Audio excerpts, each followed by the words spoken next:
Anyway, I was dating a girl a while back, and she claimed she dumped me because she felt I suffered from premature ejaculation. First of all, I think suffer is a little too harsh a term. Sure, it's a little fast, but I still kind of enjoy it. So I tried to explain to her, it's really not my fault. I was a premature baby, so it's only natural. I got used to leaving vaginas early. So now on top of this, my doctor now tells me I have a slightly enlarged prostate. Unfortunately, that's the only time somebody's used the word enlarged to describe anything in that area. But I don't think it's fair, because between the premature ejaculation and the prostate problem, you know, I still come in 30 seconds, but now it takes me 3 minutes to pee. Anyway, unrelated topic. I was out with some friends from high school the other night. Well, until their parents found out and called the police. I guess I really should find some friends closer to my own age. But, speaking of high schools, I was driving, thank you very much. I was driving by a high school the other day, and I saw this sign that said, speed limit, 25 miles an hour when children are present. Now, how the fuck do I know if children are present? Should I run in and take attendance?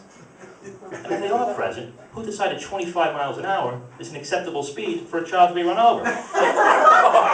You know, I realize 27 miles an hour the kid could be killed, but I guess 25 miles an hour the car just bounces off.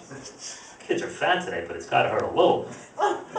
Another sign I saw by the same school said, drug-free school zone. Yeah, these kids have it good.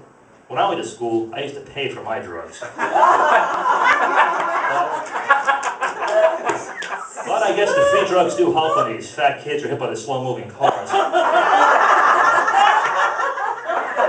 But seriously, it's got to be tough going to school these days. You have lots of things happening now that just didn't happen when I was a kid. You have teachers having sex with the students. I mean, okay, that's something I might have enjoyed as a child, but it's probably not for everyone. You have school shootings, you have gang violence. You know, I guess those wedgies I used to get freshman year really weren't so bad after all. And you know, once I stopped wearing underwear, the homeroom teacher had no choice but to stop giving them to me. Anyway, that's a nice visual, huh? I recently joined Facebook. It's a lot of fun. Of course, at my age, I probably should have joined Facelift Book.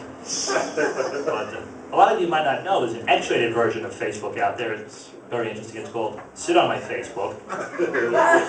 And if you guys think it's tough recognizing someone you haven't seen in 25 years on the regular Facebook, what do you try to recognize it from this angle?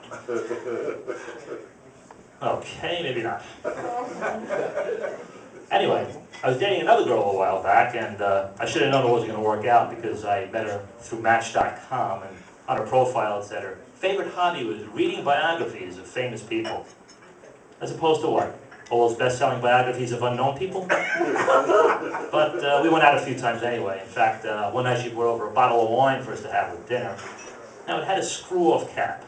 Now, believe me, I'm not a wine snob, but she had the nerve to ask me if I wanted to smell the cap before we drank it. I said, that's okay, honey. I'm pretty sure this label has a scratch-and-sniff label. Actually, the bottle has a scratch-and-sniff label. Makes more sense that way. Thank you very much. It's a bigger laugh than the actual joke should have been. She said she brought it over special for me in case I didn't have a corkscrew. Now, excuse me, what kind of a functioning alcoholic would I be if I didn't have a corkscrew? I was very insulted. I was even more insulted when she said she also brought over her vibrator in case I didn't have an erection. I'll have you good people know. I always have an erection. Well, don't look right this minute, sorry, I don't have one right now. Could if I wanted to, but I found a pill that takes care of that little problem. Yet, it's called Niagara, and it does the exact opposite of Niagara. I'm going to show you how it works. I'll give you a little demonstration. Don't worry, I'll use my finger. I don't want to knock anybody's eye out here in what passes as the front in this place. Viagra rises. Niagara falls. Now I know why so many newlyweds want to honeymoon up my penis. Just hope they don't try to go over the barrel, though. It's quite a drop. Anyway, before I get out of here, I'm just going to leave you guys with a little dating secret. The guy takes out a girl, and the next day tells people, well, she was nice, but there really was just no chemistry. What he really means to say is, You know, I bought her dinner, but she didn't blow me. Jesus. Now, ladies, you can avoid this from happening by getting this little task out of the way on the first date. Bear with me. It's going to make sense in a minute. Think about it. At some point during the first date, maybe there's a lull in the conversation, you administer head. Well, that whole awkward first kiss moment later in the evening is going to seem like nothing. I know you like to wait, but you think it's a respectable amount of time before you do that. Maybe let's say the third date. But by the third date, you can really start to like the guy. Isn't it better to find out on the first date that he's hung like a Ken doll? Only thinking of you, just trying to save you some time. I know if he's hung like a Ken doll, it doesn't matter because why? Size doesn't matter.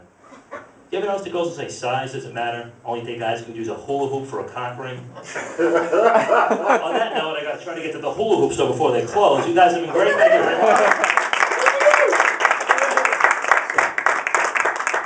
Keep going with Bill Cella, everyone. Keep it going.